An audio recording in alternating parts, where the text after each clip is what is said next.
似乎很多人都没有注意到，这个月也是 Pico4正式发布的整整1年。对于国内玩家来说 ，Pico4依然是性价比最高的 VR、AR 类别产品。一体式头显，无需外设，即带即玩，前后重量配置均衡，对用户佩戴体验友好。而且1年前就上了今年才普及的彩色透视和 Pancake 透镜。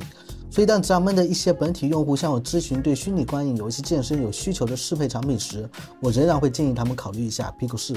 尤其是到了今年，大家都能注意到 XR 新产品，无论是 VR 头显还是 AR 眼镜，他们的发售价都在水涨船高。而我去年就跟大家说过 ，Pico4最低29.9起的价格是绝对的诚意十足。这次的双11，他们同样也有在做256G 超网版优惠500元的活动。不出意外的话 ，Pico4会是一款生命周期很长的产品。道理很简单，因为即便有更强劲配置的迭代产品出现，也意味着价格会更高，而 Pico4就可以在这个价位维持最佳的入门级的性价比。对于那些想要尝鲜 XR 产品的朋友来说，相较于 AR 眼镜 ，Pico4有真正的6豆腐自由度的游戏场景和应用生态，而对比于竞品类的 VR 头显 ，Pico4有着更贴近国内本土玩家使用习惯的系统和社交娱乐布局。事实上 ，Pico4本身有许多使用上的小细节，非常提升用户体验，但是可能大家都不会注意到。接下来我就给大家总结一下。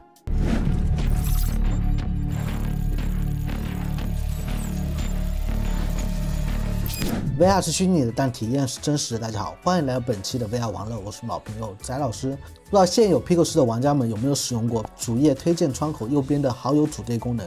这个好友组队功能是我最看重的，它同时兼顾陌生人和熟人社交的用处。你可以看到这里有不少其他玩家建立好的游戏房间。这些房间指定了对应的 VR 游戏，你可以直接加入自己感兴趣的房间一同组队。这个功能的存在就解决了国内当下 VR 用户都是独狼的困境，就是你很难让生活中没有体验过 VR 的朋友买一台 VR 跟你一起玩。那借助 Pico4内置的这个快捷组队平台，就能迅速的找到同号玩家，借此再把陌生玩家加为好友，成为未来长期的 VR 游戏伙伴。同时你也可以看到每天最热门的组队游戏都是哪些，可以作为一个购买游戏的参考。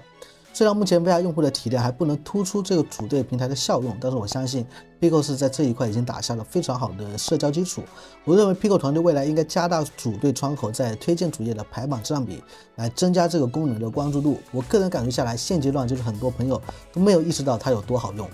那第二点必须要提的是 ，Pico4在系统 5.7.0 版本之后，添加了官方的手机应用商店。这是他们联合6家应用商店提供了能够在 Pico 系统兼容运行的超多手机应用。这听上去平平无奇，但在实际使用上给用户提高了很大的效率。VR 一机支持手机和平板软件，这是用户一早就期盼的。在这之前，我们只能通过自己下载 APK 或者连接电脑的方式去安装，如果手上没有多余的设备来供连，就会很麻烦。而现在呢，就大大提高了便利性。比如我们使用一些网盘应用，就可以让 VR 一体机跟其他设备之间的资源传输无线打通。安装常用的手机社交软件，就可以不用老是摘下头显去看自己是不是错过了消息。玩累了 VR 游戏，你也可以在 Pico4上玩一些轻度的手机游戏。这些使用场景都是当你需要到的时候，就会意识到有多有用。那第三点其实跟上面提到的非 VR 应用有关。当你在 Pico4上打开一个应用，假如是以窗口运行的，那你就可以用手柄抓住这个窗口，任意放在虚拟世界的一个位置。同时你还可以利用 VR 手柄上的摇杆对这个窗口应用进行缩小、放大或者拉近、推远。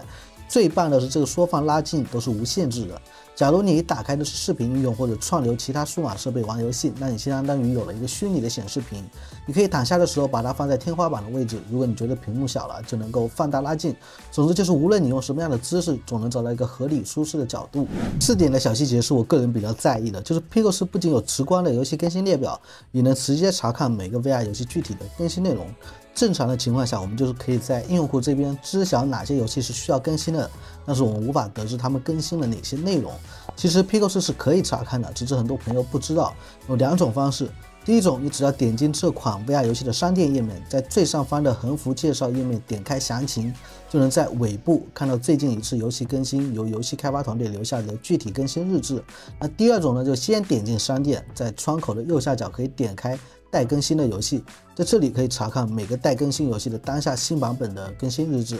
实际上，玩家群体对更新是很敏感的，无论是系统本身也好，还是对于 VR 一体机游戏，每次更新他们都能想直观的了解到做了哪些提升或者改进。即便是一些小的内容修复，如果能让用户提前知道，他们就更有动力在更新完之后去重新体验这款游戏。那最后要提的就是 Picos 还隐藏内置了一个头显端的性能监控工具，像一些偏硬核的玩家或者 VR 游戏开发者就比较用得上，可以用来实时追踪运行中应用的性能数据。开启方法也很简单，就是我们找到系统设置的通用选项，里面会看到一个软件版本号。连续点击多次，大概7、8次的样子，那在左侧导航栏的最下方就会出现开发者选项，在这里你就可以打开性能监控工具，它会在你的画面里出现一个悬浮的动态监测数据，用来实时监看。对于有需求的用户来说还是非常管用的。当然 Picos 上更主要的还是像海量的 VR 视频内容和不断上新并具有中文汉化的 VR 游戏。只是对于这些功能是任何用户一到手开箱即能玩的部分，我就不多赘述了。总之，希望每一位买到 VR 一体机的朋友都能够玩得开心，能够与亲朋好友一起共享 VR 设备所带来的快乐。OK， 那本期的视频就到这里，我们是不等待 VR 成熟，而是陪着 VR 成熟的咪 VR 仔游圈。如果你也是对 VR 相关感兴趣，欢迎关注我的频道，点赞、投币、转发3连。那我们下期视频再见。